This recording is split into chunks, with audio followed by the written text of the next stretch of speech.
Our next guest has been working in France as a missionary with the mission organisation called SIM, Serving in Mission. Jenny Girard works in the area of trauma healing. Back in 2012, the American Bible Society founded the Trauma Healing Institute, which supports and develops the program. It works worldwide with Bible societies and other partners to train and certify facilitators who accompany the victims of trauma. Jenny Girard is project coordinator for Healing Wounds of Trauma in France. Jenny, a special welcome along to 2020. Thank you. Jenny, when I first heard that you were working in mission in France, I thought, that doesn't compute. Don't missionaries go to the developing world? Do we send missionaries to France?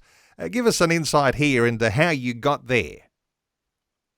I got into France because I originally was a French teacher in Australia, and I was interested in understanding more about missions. So I went on a short-term mission with SIM to Niger, which is a French-speaking country, to teach French to missionary children.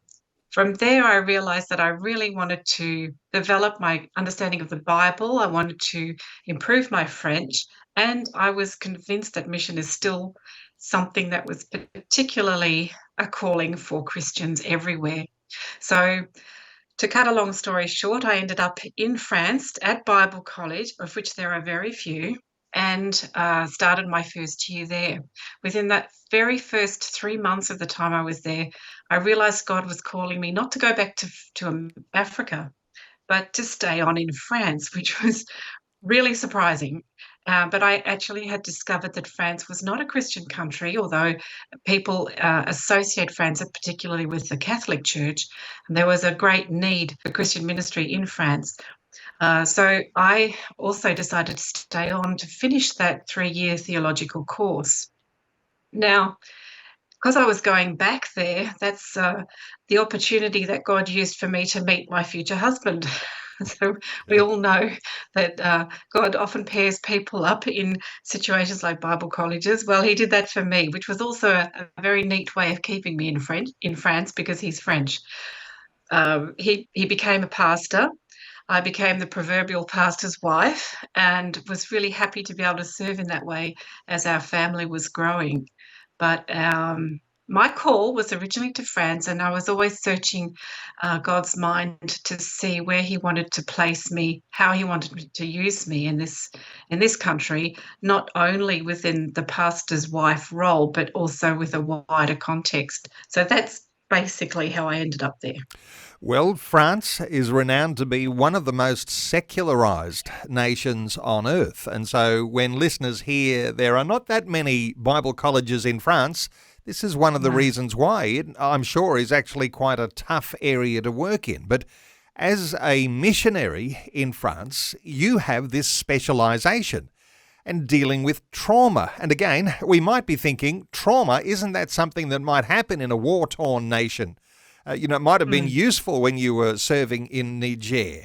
But in France and trauma, how do you describe the way that people in westernized nations actually are experiencing or recognizing now trauma much more broadly? Mm-hmm. Yes, it's true. And it wasn't my first ministry. It's the ministry that I've grown into since about 2016. And when I first started, the church has said exactly that. We're not traumatized. We don't need trauma healing in our churches. But in fact, since COVID, funnily enough, a lot of people have realized to what extent they are coping with things that have really made a big impact on their lives. And trauma, as we know, really affects the way you relate to people, but also very strongly affects the relationship with God. And people started to realize that they were needing some of this help. What we do is not a professional service. It's something that can be developed within churches as a ministry to the people within the church, but also within the church's influence area community. And it's sort of a bit like the theology of suffering in a way that helps people to cope and understand the biblical perspective on these very negative and shocking experiences that we can have. It's so it started to become recognised as something that people need. I originally started being interested in it because I felt that it was a way of helping particularly new converts to deal with some of the baggage that they bring along with them when they come to Christ. Um, but realize that there are a lot of long-standing Christians also who have not dealt with some of these things in their lives, and they need that work just as much as other people. So we're not just talking about war and genocide and being a victim of crime or of sexual abuse, human trafficking, violence and national disasters. What you're talking about is the sort of trauma which is actually just as severe sometimes when you've lost a loved one or a family member, there's been some separation, you've been sacked from your job, your whole identity is in tatters, or you've gone through a health crisis. These are equally strong and powerful traumatic events that we'll all suffer no matter where we are. Exactly. And people don't react to those events in the same way. We all have different thresholds when it comes to dealing with these shocks. It's trauma healing is more than just emotional shocks. It's something that really alters your perspective on life and yourself and on God. But all of those things that you mentioned are things that happen in France. All of those things are things that people are dealing with in France, and toxic relationships and abuse. We're hearing more and more cases of domestic abuse and sexual violence, even within the church in France. And it's shocking. We also, obviously, people might know that there's also the threat of terrorism in France because of fundamentalist Islam, and there's just a general sense of things. It's not a general sense. It just there are all of these events happening, and we're dealing with all of these through all sorts of situations. Our churches are very mixed, and we have all sorts of people coming in. In our local church, in the western part of France, we've had 5 refugee families come into the church as they're seeking asylum and seeking to stay on in France permanently. And these are people who have had a terrible journey to get there. And some of the children also are really shaken up by what they've experienced. Well, you know what, Jenny? I think your special missionary qualification and your focus is actually needed back home too. So get ready to come home and be a part of some trauma foundations here, because clearly this is something that we're seeing on the rise in Australia. There's all sorts of challenges that you can put in the category of trauma. So as a Christian minister, as a missionary, where do you start to help to unravel some of those traumatic events and the effects of those and bring in perhaps what we could call the peace of God? Where do you start with that? Oh, it's a bit hard for me to say about that for Australia. As I've been travelling around on my home assignment, I have been hearing a number of stories. People who are very badly affected by the fires in 2019, 2020. There's still shocks about that are still very real for people. There's also farmers who are having particular mental health problems, and then the COVID, as I mentioned. So people have been showing an interest in what I'm doing, and I feel a little bit embarrassed because I don't quite know who to refer them to, because as far as I know, there's not any particular organisation that is helping to develop the trauma healing work in Australia.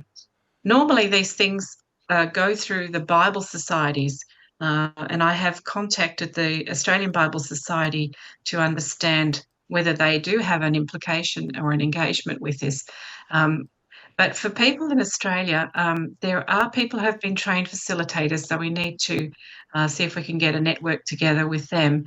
Otherwise, the best thing would be to contact the Trauma Healing Institute, which is the organisation that actually, I think you mentioned it, in 2012, was formed to help to oversee all of the trauma healing work that is happening globally, which includes translation work and development of new materials for specific target groups and things like that. So they would be a good place. Their website has a lot of information, a lot of free material available for people to look through.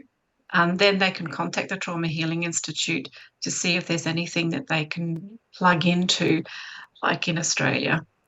Well, clearly trauma can be crippling for someone who's gone through an event or a compounded number of events that just make their life very, very difficult. And I'm sure there's different ways that people are affected by that, but you identify something very important, that churches are not necessarily well equipped to deal with this. So someone's gone through a domestic violence incident, or they've been a victim of crime or a victim of rape, all of these different challenges that can bring about the trauma in someone's life, and churches not equipped. A growing number of people who need this sort of service. Is this something you're agitating for a little? When you mention a network, the thought that people might be in touch with you to actually say, how do we get this going? Is this the sort of thing you'd like to see? I would like to see it developing everywhere. The Trauma Healing Institute, that's their role, that's their target, their aim. I'm not agitating for anything as such. Sorry to contradict you on that one. I'm agitating in the sense that my calling is to further the kingdom of God, and the trauma healing material that is available through these healing groups that we can run.